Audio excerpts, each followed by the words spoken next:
You might genuinely be the reason why I'm angry today. And believe me, there are very few things in life that make me as angry as I am right now about what we have to talk about today. But first, have a look at what I'm talking about. Installing roofs on businesses and homes is incredibly dangerous. One slip, you could be dead. But despite there being federal regulations prohibiting anyone underage from working this job, countless migrant children are building roofs at the risk of their own lives. I can't believe that this is still a thing. I can't believe it's 2024 and we have to talk about child labor. And if you're wondering why I might be mad at you about it, then don't worry, we'll get to that. But first, I will preface everything by saying that we're not going to go into child labor as a whole or how to fix it. We all know it's bad, and we all know that the only solution is to stop hiring children.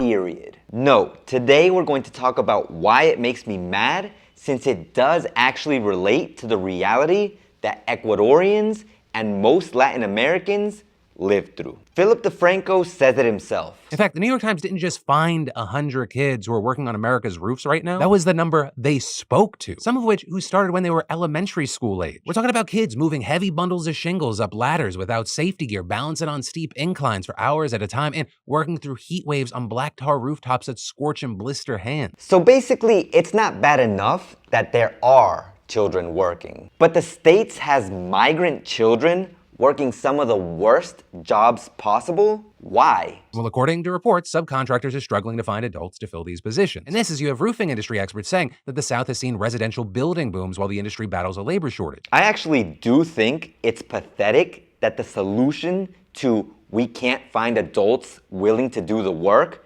is to illegally hire migrant children. What's so vexing about all of this, and what makes me almost furious, is the stance that people take on this situation, and I mean that on various fronts. Phil mentions, and in the case of one Anthony Padilla, his fall didn't kill him, but it did leave him with severe brain trauma. His memory and body left in shambles. You know, Anthony, he spent most of his childhood in Honduras with his family, living in a one-room house with his 4 siblings. He's been working since a very, very young age, and once he was 15, he left Honduras and he came to the States in 2021. You know, Anthony found work in South Carolina as a roofer. He was making enough money to cover room and board at his uncle's trailer nearby and sending as much as $300 back home to his family every month. But last spring, when he was working on this massive beach house, he slipped while collecting shingles, falling 30 feet onto the cement patio below. He fractured his skull, punctured a lung, and he was bleeding internally, all while breathing through a tube in his neck. He would likely qualify for workers' compensation, but the company hired to do the roof subcontracted the job out to a smaller company who subcontracted it again, which just left 3 companies arguing for over a year about who's actually responsible for Anthony's workers' comp. And in fact, as I'm recording this, they are still in the process of settling the case. So what you're telling me is that first you hire a kid, and then you don't want to compensate him because you don't want to be the one to compensate him? Are you out of your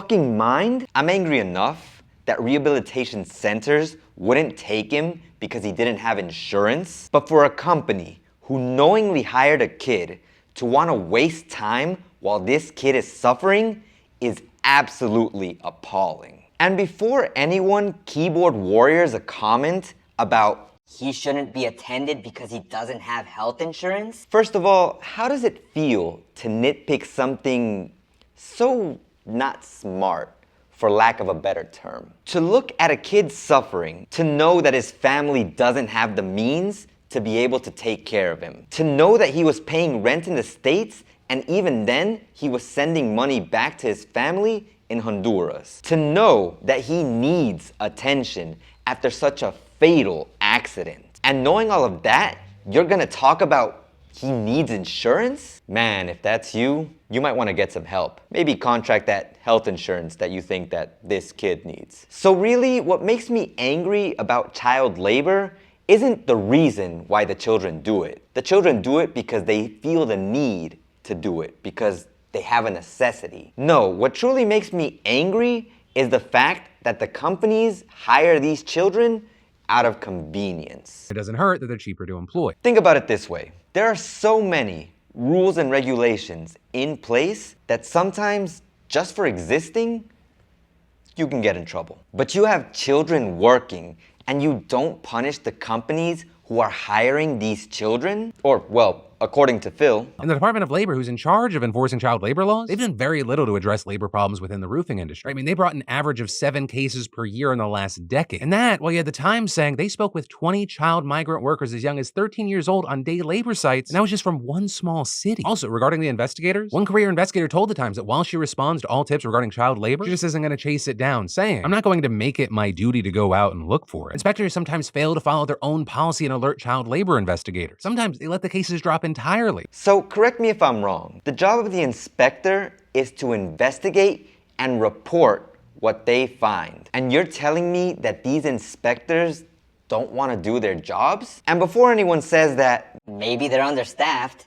then how about hiring more people? How about creating more jobs? Isn't that the American way? And that leads me to something that I both understood and that made me upset at the same time. I recently talked about the Ecuadorian reality, which unfortunately isn't limited to just the crisis that we're currently living through. In that video, I talked about how people in Ecuador go to the States because they can't find work in Ecuador.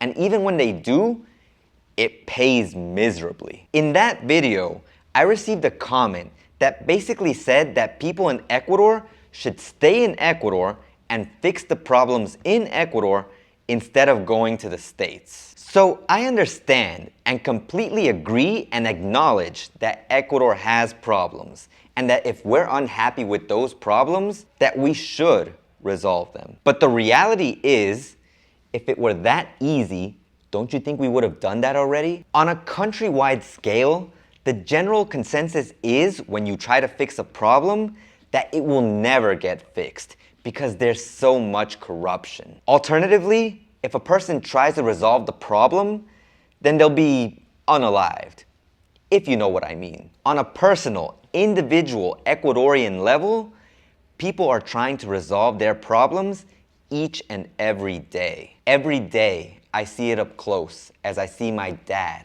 go downstairs to work. He works while knowing that the economy sucks. He knows that because the government hasn't paid people, that there are people who won't go out and spend money. He knows that he might have to stay out until late to hopefully sell something that night. He knows that because of the curfew, he can't work as late as he normally would to hopefully sell a little bit more. And even knowing all of that, and even without the curfew, it's never guaranteed that he's gonna sell anything at all. But he puts in the work, hoping that spending that time will earn him even at least $10 or $20. If that's not the definition of someone working to fix things, then I don't know what is. And while that does upset me about the comment, there's something that upsets me even more. I honestly don't know where the person who made that comment is from,